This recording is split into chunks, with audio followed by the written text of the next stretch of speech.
The day had finally arrived. A day I'd been awaiting for 10 years. A glorious day. A momentous day. A day of import and distinction.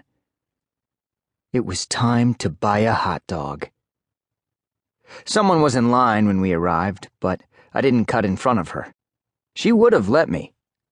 I was one of the Reckoners, leaders of the rebellion, defenders of the city of Newcago, slayers of Steelheart himself. But standing in line was part of the experience, and I didn't want to skip a moment. Newcago extended around me, a city of skyscrapers, underpasses, shops, and streets, all frozen permanently in steel. Recently, Tia had started an initiative to paint some of those surfaces.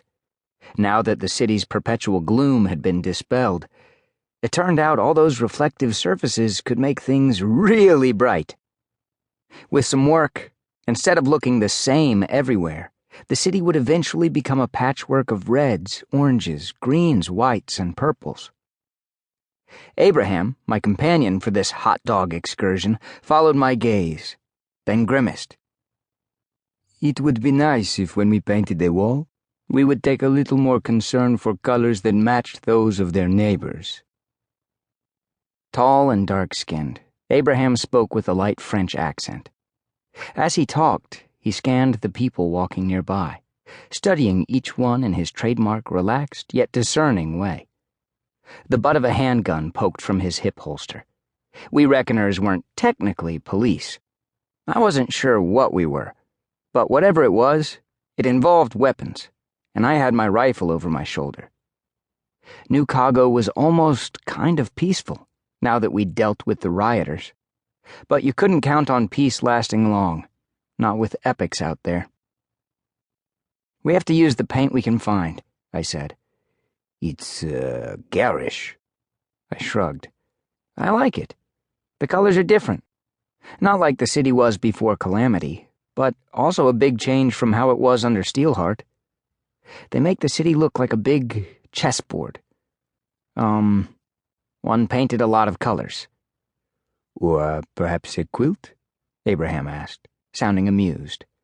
"Sure, I suppose, if you want to use a boring metaphor." A quilt. Why hadn't I thought of that? The woman in front of us wandered off with her hot dog, and I stepped up to the stand, a small metal cart with a transformed steel umbrella permanently frozen open.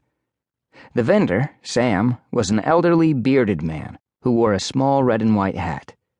He grinned at us. "For you, half price," he said, whipping up 2 hot dogs, Chicago style, of course. "Half price," Abraham said. "Saving the world does not inspire the gratitude it once did." "A man has to make a living," Sam said, slathering on condiments. Like, a lot of them.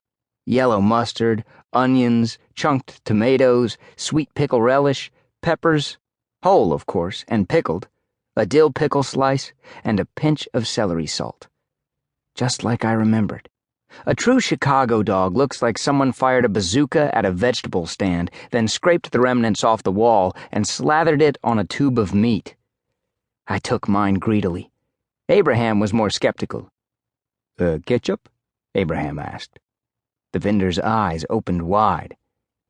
"He's not from around here," I said quickly. "No ketchup, Abraham.